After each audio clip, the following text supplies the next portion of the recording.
دوستای مهربونم سلام. من نادیا هستم از کانال سایه های خیانت. خیلی ممنونم که با لایک، کامنت و اشتراک گذاشتن ویدیوهام ازم حمایت میکنین و کنارم هستین. حالا بریم سراغ یه داستان پر از احساس، راز و خیانت دیگه. هیچ وقت فکر نمی کردم یه زن ساده مثل من با 3 دختر و یه زندگی معمولی اینقدر تنها و خسته شه. اسم من مهساست و تا همین چند وقت پیش زندگیم پر از صلح و آرامش بود. صبحها که از خواب پا می شدم، بچه ها رو آماده می کردم، لباساشون رو می پوشوندم و ناهار رو آماده می کردم و می نشستم تا یکم باهاشون بازی کنم تا وقتی که علی برسه از سر کار. شبها هم وقتی علی برمیگشت شام می خوردیم و درباره روزمون حرف می زدیم. زندگی ما ساده بود ولی پر از حس خوب. حتی وقتی ماشین نداشتیم هیچ کمبودی حس نمی کردم. چون علی همیشه از ماشین پدرش استفاده می کرد و من همیشه فکر می کردم این آرامش همین جوری ادامه داره، اما اشتباه می کردم. یه چیزایی بود که حتی نمیدونستم دارم حسش می کنم. یه دلشوره مبهم، یه سنگینی روی قلبم که هیچ وقت نمیفهمیدم از کجاست. من همیشه سعی می کردم خوشحال باشم، با بچه هم بازی کنم، به علی اعتماد کنم، ولی یه حس درونی، یه حس آزاردهنده همیشه با من بود. یه روز که داشتم ظرف می شستم و بچه ها تو اتاقشون بازی می کردند، نشستم روی صندلی و با خودم فکر کردم. مهسا، چرا هر کاری می کنی بازم یه حس درونت آروم نمیشه؟ و همون روزا بود که زندگیم آروم آروم کم کم داشت تغییر می کرد. با علی از دوران دانشگاه آشنا شدم. یادمه اولین نگاهش یه حس عجیب بهم داد. انگار همه دنیا کنار هم جمع شده بودن و فقط اون مونده بود. آروم، مؤدب، با لبخندی که حس می کردی هیچ وقت از روی صورتش نمیره. اولین قرارمون توی کافی شاپ کوچیک بود با یه موسیقی ملایم و یه نور ضعیف. وقتی کنار هم نشستیم دلم نمیخواست لحظه ای از اونجا برم. بعدها علی همیشه با کارهای کوچیک مثل آوردن یه شاخه گل یا یه کتاب کوچیک روزم رو می ساخت. زندگی ما ساده بود ولی پر از حس خوب. هیچ تجملاتی نداشتیم، اما با هم بودن حس می کردم ثروتمندم. بعد از 1 سال ازدواج کردیم. روز عروسیمون رو هیچ وقت فراموش نمی کنم. حس می کردم وارد دنیای جدیدی شدم. دنیایی پر از عشق و احترام. پدر و مادر علی خیلی مهربون بودن. همیشه با من مثل دخترشون رفتار می کردن و من حس می کردم که تنها نیستم.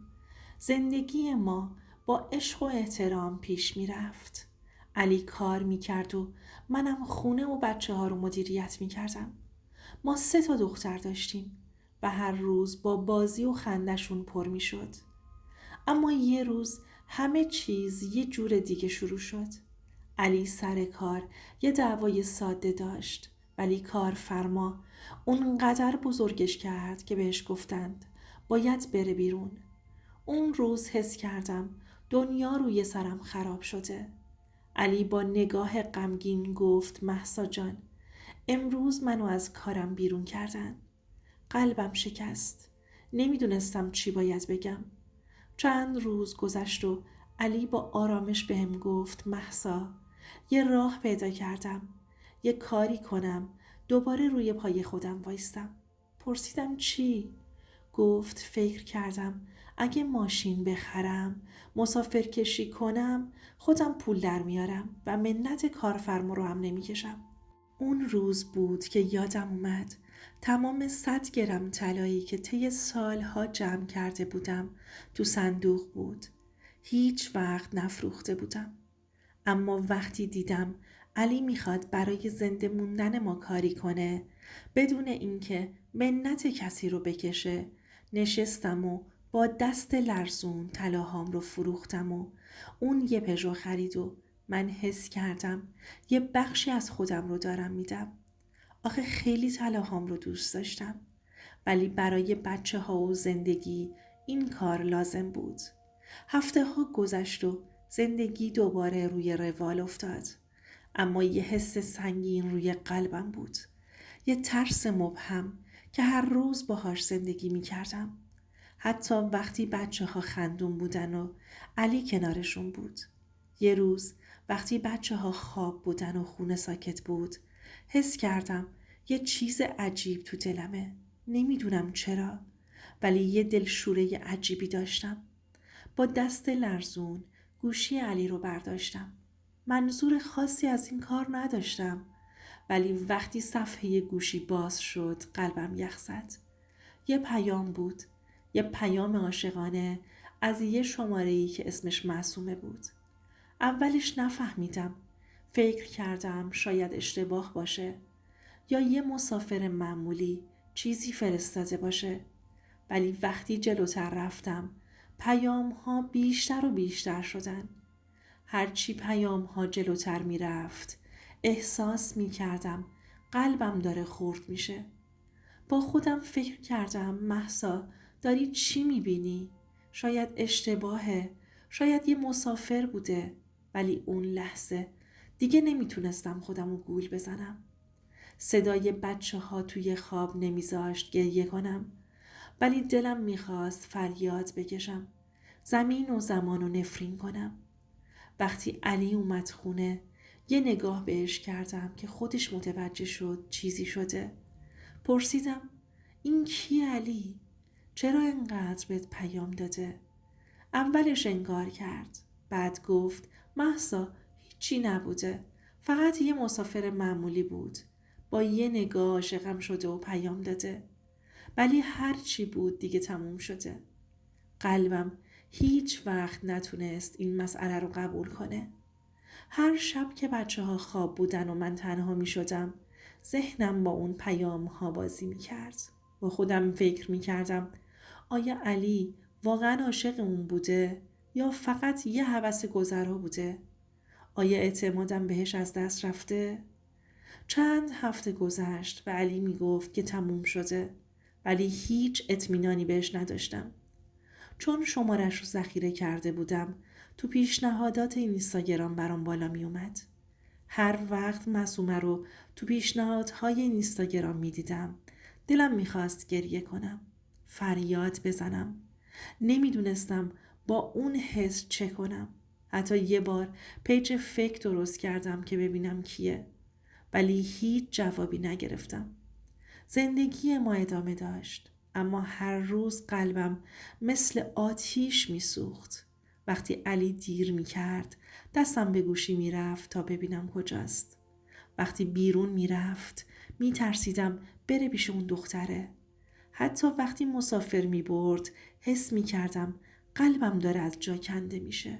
این حس خفه کننده سنگینی روی قلبم بود و هیچ کسی نمیتونست بفهمه، نه پدر و مادرم، نه حتی پدر و مادر علی. چون نمیخواستم آبروش بره همه چیزو به تنهایی تحمل میکردم و هر شب با گریه میخوابیدم.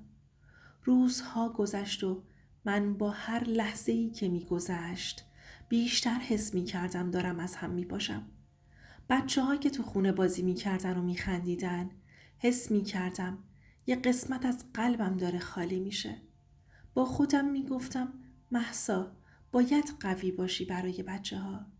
ولی حتی وقتی سعی میکردم بخندم دلشوره و حس خیانت مثل سایه سنگینی روی شونه هم بود. هر روز وقتی علی میرفت مسافر کشی دستم به گوشی میرفت. با خودم میگفتم کجا میره؟ نکنه بره پیش اون دختره؟ نکنه دوباره باهاش چت کنه؟